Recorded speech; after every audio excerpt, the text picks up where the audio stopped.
Hello, everyone. Welcome back. I'm Max, your fun loving host. And joining me, as always, is the brilliant, ever so serious Zoe. Hi, everyone. It's great to be back with you all. Zoe, I've got to admit, I almost forgot your name the other day. My memory is getting that bad. Really, Max? That's both funny and a little concerning. I know, right? I forget where I leave things, what I was about to say. Even the topic of today's episode. Wait, what were we talking about again? We're talking about memory, Max. And yes, forgetfulness is becoming a real issue for many people these days. So I'm not the only one. Phew, that's good to know. Not at all. Whether you're young or old, memory lapses can happen. But don't worry, we're going to help you fix that. That's a relief. So, in today's episode, we're talking about how to improve your memory. We'll look at the causes of forgetfulness and give you some practical tips to keep your brain sharp. Oh, and don't forget, we've got a free PDF in the description with tips and exercises to boost your memory. Make sure to make a copy so you can edit it yourself. But first, let me share something embarrassing that happened to me last week. Oh no, what did you do? I spent 20 minutes looking for my glasses while wearing them on my head. Ha, that's classic. I once looked for my phone while talking on it. See, we're all human. Memory slips happen to everyone, but today we're going to learn why and how to fix it. Now, let's dive in. Before we jump into solutions, let's understand what memory actually is. Zoe, can you break it down for us? Absolutely.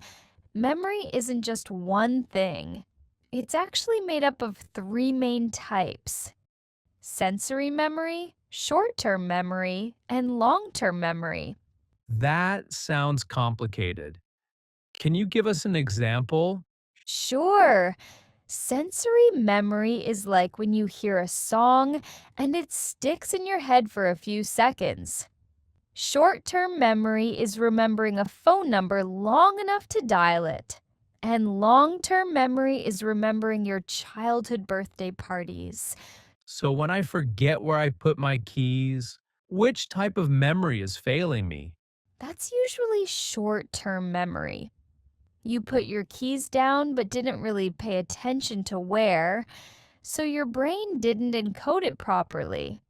That makes so much sense. So it's not that my memory is broken, I just wasn't paying attention? Exactly. Attention is the gateway to memory. If you're not focused when something happens, your brain doesn't store it properly. This is already making me feel better about my forgetfulness. And here's something interesting: your brain is actually designed to forget. It's a feature, not a bug. Wait, what? My brain wants me to forget things? Think about it. If you remembered every single detail of every day, your brain would be completely overwhelmed. Forgetting helps you focus on what's important. So, Zoe, why are so many people struggling with memory problems? Is it just old age? Age is one factor, Max, but far from the only one. Stress, poor sleep, and unhealthy diets play a big role. That actually makes sense. I've barely been sleeping lately. Maybe that's why I forgot where I parked my bike. Exactly. Sleep is when your brain processes and stores memories. Without it, your brain can't do its job well. Can you explain what happens during sleep? Because I always thought sleep was just turning off. Oh no, your brain is incredibly active during sleep. It's like a janitor working the night shift, cleaning out unnecessary information and filing away important memories. So when I pull an all-nighter, I'm basically firing my brain's janitor? Perfect analogy. Yes. And then your brain becomes cluttered and can't find what it needs. And what about food? Like, if I eat more blueberries, will I suddenly remember where my phone is? Maybe not suddenly, but yes. Foods like berries, nuts, and fatty fish are rich in nutrients that support brain function. What exactly do these foods do for the brain? Blueberries contain antioxidants that protect brain cells from damage. Nuts have vitamin E, which helps prevent cognitive decline. And fatty fish like salmon provide omega-3 fatty acids that build brain cell membranes. Okay, so note to self, eat more brain food. Got it. And don't forget about physical activity. Exercise increases blood flow to the brain, which helps with memory and focus. I've heard that, but how much exercise are we talking about? Do I need to become a marathon runner? Not at all. Even a 20-minute walk can boost your memory for hours afterward. Exercise creates new brain cells and strengthens connections between them. Wow, so memory is really connected to every part of your lifestyle. It is. Even how much you socialize affects your memory. Talking and engaging with others stimulates your brain. That explains why I feel sharper after our podcast recordings. Let's talk about something that's affecting all of us: technology. Is it making our memory worse? Oh, that's a great question. I feel like I don't remember phone numbers anymore because they're all saved in my phone. That's called digital amnesia, or the Google effect. We're less likely to remember information we know we can easily look up. So, is technology bad for our memory? It's not necessarily bad, but it's changing how we use our memory. We're outsourcing certain types of memory to our devices. Like using GPS instead of remembering directions? Exactly. The problem isn't using GPS. It's when we stop exercising our spatial memory entirely. So, what can we do about it? Use technology as a tool, not a crutch. Sometimes try to remember the route before turning on GPS, or memorize one phone number of someone important. I should probably memorize more than just my own phone number, shouldn't I? That would be a good start. Also, be mindful of multitasking. When you're constantly switching between tasks, your brain can't properly encode memories. Guilty as charged. I'm usually listening to music, checking messages, and trying to work all at the same time. Try single tasking for parts of your day. Give your full attention to one thing at a time. Your memory will thank you. Let's get practical. What can people start doing today to help their memory? Great question. First, get enough sleep, at least 7 to 8 hours. Second, eat a healthy, balanced diet. What about brain exercises, like those memory games? Yes, brain games are helpful, especially when combined with physical activity and a healthy lifestyle. What kind of brain exercises actually work?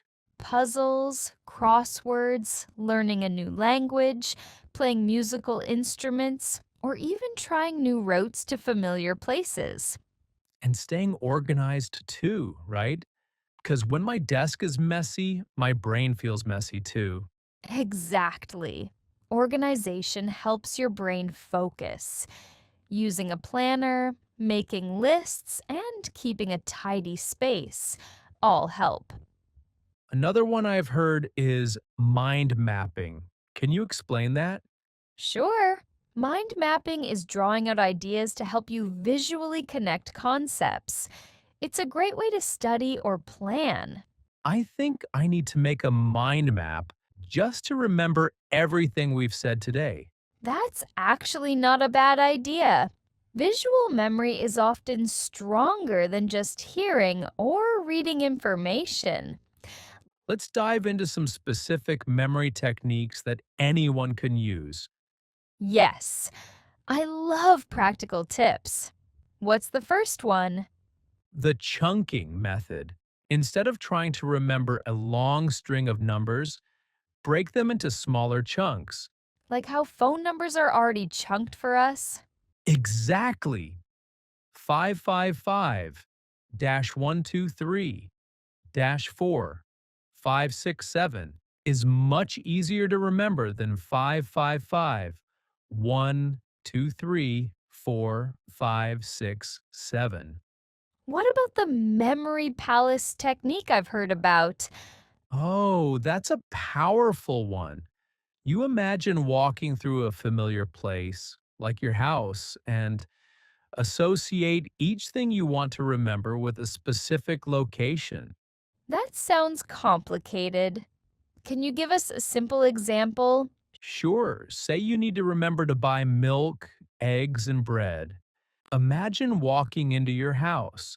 There's a cow in your living room, milk, chickens on your couch, eggs, and bread on your coffee table.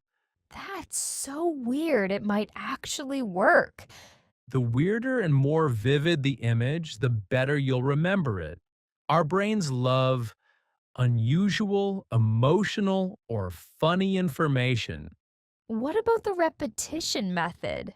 Spaced repetition is incredibly effective. Instead of cramming, review information at increasing intervals. After 1 day, then 3 days, then a week, then a month. So, if I want to learn new vocabulary, I shouldn't just repeat it 10 times in a row. Right. It's better to review it multiple times over several days. That's how information moves from short-term to long-term memory. Here's something fascinating. Emotions play a huge role in memory. Absolutely. You probably remember exactly where you were during important life events, right? Yes, I remember every detail of my graduation day, but I can't remember what I had for lunch yesterday. That's because emotional experiences trigger the release of hormones that strengthen memory formation. So how can we use this to our advantage? Try to create emotional connections to information you want to remember. If you're learning a language, associate new words with personal experiences or funny stories. That makes sense. I remember song lyrics because they're connected to emotions, but I forget facts because they're just facts. Exactly. Try to make boring information personal and meaningful. Ask yourself, how does this relate to my life? What about stress? Does stress affect memory? Oh, yes, chronic stress is terrible for memory. It releases cortisol, which can actually damage brain cells over time. That's scary. How can we manage stress for better memory?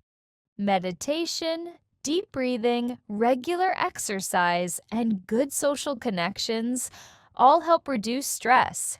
Even 5 minutes of deep breathing can help.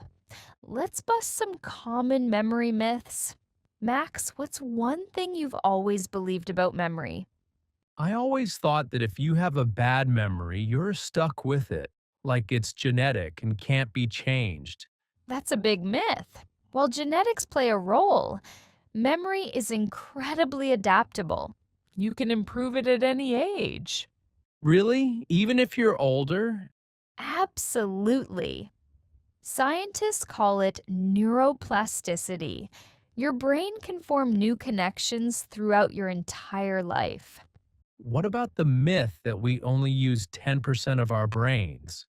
Complete nonsense. Brain scans show we use virtually all of our brain, even for simple tasks. How about photographic memory? Is that real? True photographic memory, where you can recall every detail perfectly, is extremely rare and might not exist at all. But some people do have exceptional visual memory. And the idea that cramming works for long term learning? Another myth, cramming might help you pass tomorrow's test, but you'll forget most of it within days. Spaced learning is much more effective. Time for some vocabulary fun. We've picked a few words that showed up in today's episode. First word, habit. Something you do regularly, often without thinking, like drinking water every morning. Next, focus. Giving your full attention to something, like focusing while you study. Then there's organize. To arrange things neatly, like organizing your desk or your thoughts. Another word is rest. Taking a break to relax. It helps your brain recover. And routine, doing things in a regular order, like having a morning routine to start your day. Let's add a few more advanced words from today's episode. Encode, to convert information into a form that can be stored in memory, like encoding a phone number by repeating it. Retrieve, to get information back from memory, like retrieving someone's name when you see them. Plasticity, the brain's ability to change and adapt. Her brain showed amazing plasticity after learning 2 new languages. Try picking one of these words and writing a sentence about your own life, or use it in your journal tonight. Okay, Zoe, it's quiz time. Let's make it fun. All right, Max, fire away. First question. What's one food that helps improve memory? Berries. They're full of antioxidants that support brain health. Correct. Next question. What's one thing you can do every day to strengthen your memory? Getting enough sleep. It helps your brain process and store new memories. What happens to your brain when you don't get enough sleep? Your brain can't properly clean out unnecessary information or file away important memories. It's like firing your brain's night janitor. And now it's your turn, listeners. What's one new thing you learned from this episode?